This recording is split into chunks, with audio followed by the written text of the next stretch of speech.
Hi everyone, it's been a while. These past few months have been a bit hectic for me as I've started following 2 different language courses in addition to a programming course. My dog unfortunately also passed away, so that was quite an emotional blow to me. Anyway, I'm guessing you're not here to hear all the boring details of my personal life, so let's begin. Ever since the Korean drama Solkangwa or Snowdrop was announced, as well as the fact that Blackpink member Jisoo, my bias, would be starring in it, I thought I might do a video on the pivotal year in which the drama takes place, 1987. And by the way, I hope to eventually have the means to involve and interview Koreans and academics, both Korean and non-Korean, as it is not my intent to drown out native voices.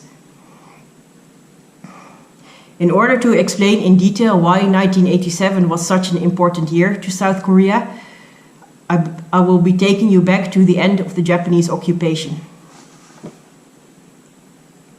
As you know, the United States of America defeated Japan in the Second World War. After the Japanese surrender, the empire withdrew from the Korean peninsula, leaving the Korean people to decide the fate of their own nation as they had wanted. Or so they thought.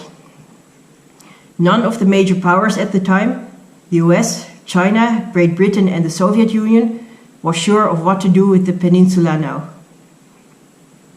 In 1943, the US, Great Britain and the Soviet Union had signed the Cairo Declaration, which determined that Korea's independence would be restored upon liberation. What that liberation would look like, however, there was no clear picture. To the Koreans, independence meant no foreign influence whatsoever, although local political leaders would use some foreign influence to advance their various agendas. The joint trusteeship that was decided on at the Moscow conference in December 1945 was a slap in the Koreans' faces. The major powers would be joined in this trusteeship that was intended to last for 4 to 5 years. The trusteeship also involved the Soviet Union taking control of the Korean peninsula above the 38th parallel and the US taking control of the area below it. There was no other reason for dividing the country this way other than that it provided the Soviet Union and the US with 2 roughly equally sized halves. Unlike the Soviets, who worked with local communists to establish a North Korean regime, the United States did not seem to have any clear plans for their half of the country, of the peninsula. Yet, moves were made to set up a separate South Korean regime under US guidance. The USA MGIK, the United States Army military government in Korea, established police, armed forces, and a military academy. The former 2 in particular did not sit well with some Korean nationalists, as many in the police and the armed forces had served in the Japanese armed forces in the colonial era and were thus regarded as collaborators. The most prominent political leader to emerge during this time was Lee Sung-man, or Syngman Rhee, who had spent his formative years in the United States. The Americans, however, were not too fond of him and deemed him too nationalistic and aggressively anti-communist, which was not conducive to making Korea a unified independent state. Nevertheless, after elections were held in 1947, Rhee was chosen as the first president of South Korea, and on August 15, 1948, the southern half of the peninsula was formally proclaimed the Republic of Korea, or ROK, which is the formal international name for South Korea. The period of Rhee's presidency would become known as the First Republic. Rhee's rule was authoritarian in nature and not very stable. Evidence of this can be seen in the violent 1948 Jeju Uprising. In addition, not long after he was elected president, the Korean War broke out in 1950. 3 years after the end of the Korean War, Ri went on to win an election for a third term. But by that time, it was clear support for him was declining. His administration was deeply corrupt, and dissatisfaction with the country's slow economic recovery was growing. He also faced a stronger, more effective opposition. In 1960, Ri ran for a fourth term, but he himself was not expected to win. His designated successor, Lee Ki-pung, with whom Ri had forged a family connection, was wildly unpopular and won through obvious vote rigging. Riots ensued, and on April 19, 1960, a large student demonstration was held, during which more than 100 students were killed by police. These demonstrations, along with pressure from the US, led to Ri's resignation on April 26 of that year, and so the First Republic ended. In that same year, a new South Korean constitution was created that entailed, among other things, reducing the power of the president. Chang Myon was selected as prime minister by the National Assembly, with Yoon Po-son as president. This selection was made by the National Assembly, who, under the new constitution, was given that power instead of the general populace.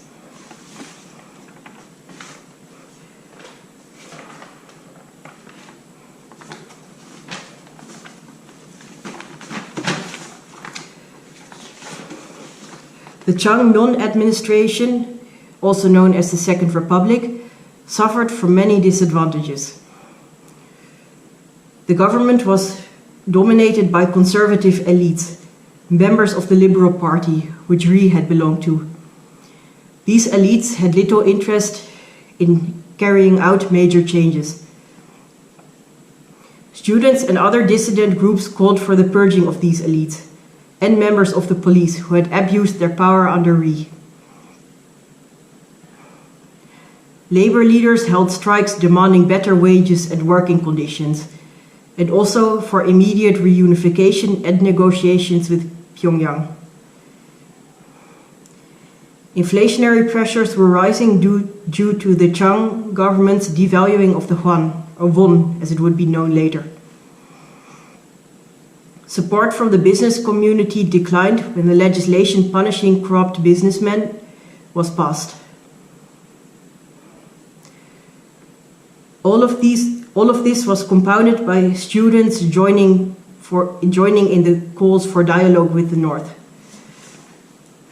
With the situation getting out of hand, the national security law, which Ri had used to silence political opponents, was reissued. On May 1961, military officer Kim Jong-pil staged a coup. Kim was married to a niece of Pak Chung-hee, who was a respected general. Kim overthrew the government with the intention of installing Pak as the country's president. The new military government created the Supreme Council for National Reconstruction, or SNCR, which gained full control over the government a month later. The SCNR then proceeded to arrest members of criminal organizations and corrupt businessmen and banned all political activity.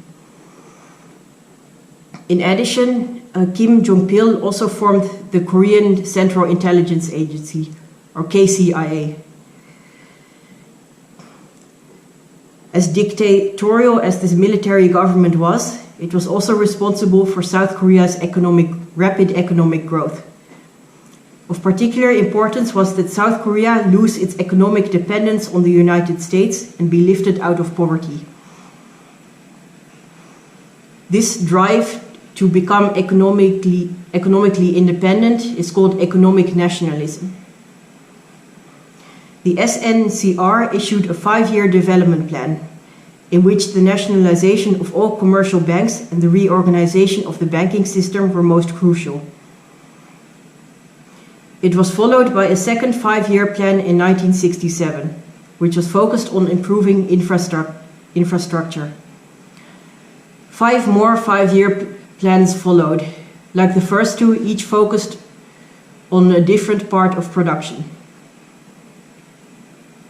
On October 17, 1972, Pak Chung-hee declared martial law, having declared a state of emergency a year prior.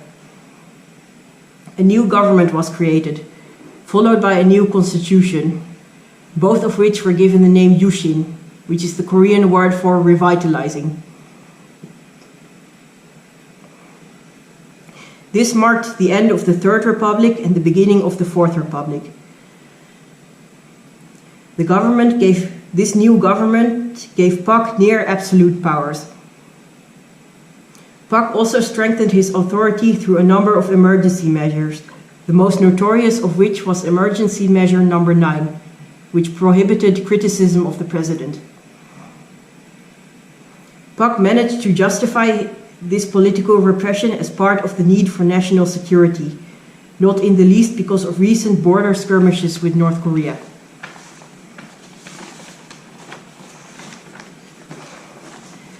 By the way, with the help of the KCIA, Pak went after his enemies, even those who resided overseas. The best known case of this is the abduction of Kim Dae-jung, who would be elected as president of South Korea in 1988, and one of the most vocal critics of the military regime. What you might also like to know is that Pak's economic development was focused primarily around the Seoul area and the North and South Gyeongsang provinces, as most of the country's leadership, including Pak himself, was from and favored that area. This was a point of contention with the general populace, as it meant that other areas in South Korea were economically neglected. The self-immolation of Chon Tae-il, a government worker in Seoul, on November 13, 1970, had also drawn attention to poor labor conditions. Sorry, I meant garment worker, not government worker. Meanwhile, relationships with the US soured, partially because of an incident in which a Korean businessman, Pak Tong-son, had been found to be involved in bribing US congressmen. This incident became known as Koreagate. South Korea also experienced a blow to its economy due to the oil shock of 1979. Meanwhile, demonstrations were growing, both in number and in size. On October 26, 1979, Kim Jae-kyu, head of the KCIA, shot and killed Pak Chung-hee. This marked the end of the Fourth Republic and a brief period of political openness known as the Seoul Spring. In this period, the 8th constitutional amendment was made, which restricted the president to a single 7-year term. On May 17, 1980, the military, led by General Chon Do-won, took over the government. Chon declared nationwide martial law. All political activity was prohibited, and a number of opposition leaders, including Kim Dae-jung, were arrested. This led to student protests, with students of the Chonnam National University in Gwangju demanding Kim Dae-jung's release. This also demonstrated a wider anti-Chon sentiment, as Cholla, the province the city of Gwangju is in, was one of the many that was economically neglected. On May 27, Chon sent troops into the city to retake it in a bloody campaign that became known as the Congo Uprising, aided by fellow Army General No Tae-woo. This incident became a symbol of civilian resistance to military rule and helped radicalize the student and dissident movement. In August of that same year, Chon was elected president by the National Council for Unification. He then created what became known as the Fifth Republic by revising the constitution, albeit in a way that was not very different from the Yushin constitution. As you might have concluded based on what I've told you about the Congo Uprising, Chon was not a popular leader.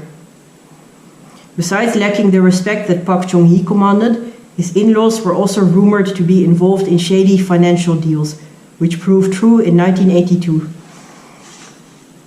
Anti-Americanism had also increased among students in the wake of the Congo Uprising, as students believed that the American military, which was and is still present in the country, was complicit in quelling the uprising.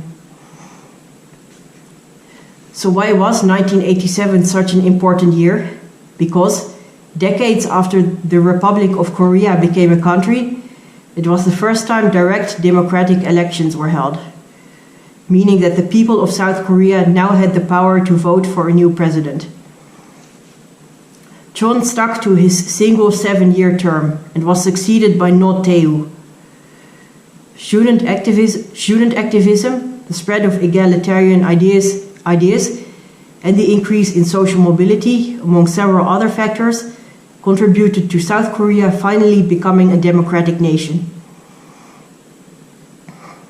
On to the Snowdrop controversy. Jisoo of Blackpink plays female student Eun Young-no, who falls in love with another student, Im Soo-ho. Soo-ho eventually reveals himself to be a North Korean spy. Jisoo's character's given name was initially Yongcho, which, like Young-no, is a fairly uncommon Korean given name. Yongcho was also the given name of Chon Yongcho, a pro-democracy activist whose husband was framed as a North Korean spy, imprisoned and tortured. Pro-democracy activists were often framed as North Korean spies and/or North Korea sympathizers by the KCIA, which at the time had been renamed the Agency for National Security Planning, or ANSP. The fact that the main characters of this drama appear to be based on Chon Yong-cho and her husband, and that consequently their story is twisted in this way, in the light of what actually happened, has drawn protests in South Korea. In addition, the character of Lee Kang-moo, a main character who is an ANSP agent, drew criticism for providing a romanticized portrayal of the agency given the aforementioned activities it was involved in.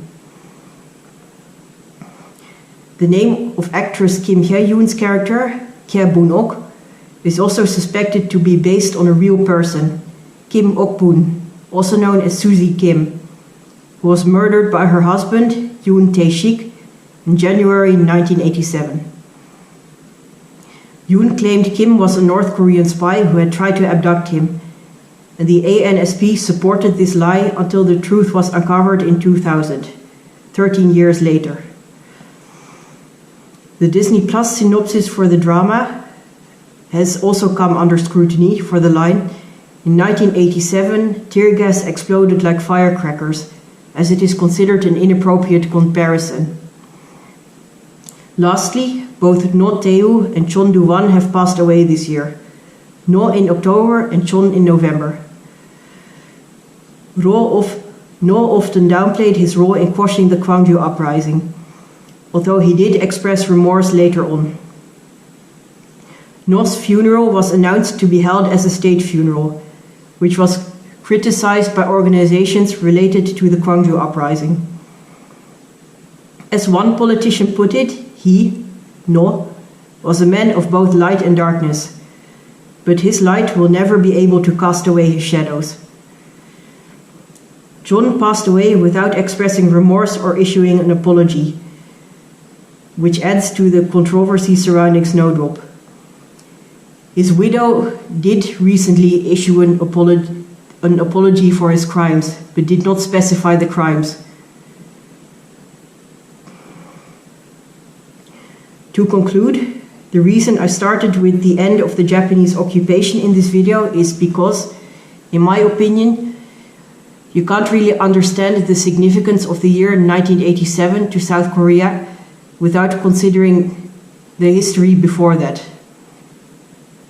I also want to use this video as a jumping off point to broaden the scope of my channel, and of course to pique your curiosity, so you'll hopefully do your own research. I am by no means the only authority on Korean history, so I strongly recommend you to look for media such as books and films. Lastly, I don't think I'll be watching Snowdrop no matter how much I like Jisoo, considering what in my opinion are valid criticisms. If you want to watch it, I won't stop you though. Anyway, to really finish this video, if you appreciate what I do, give this video a thumbs up, share and subscribe.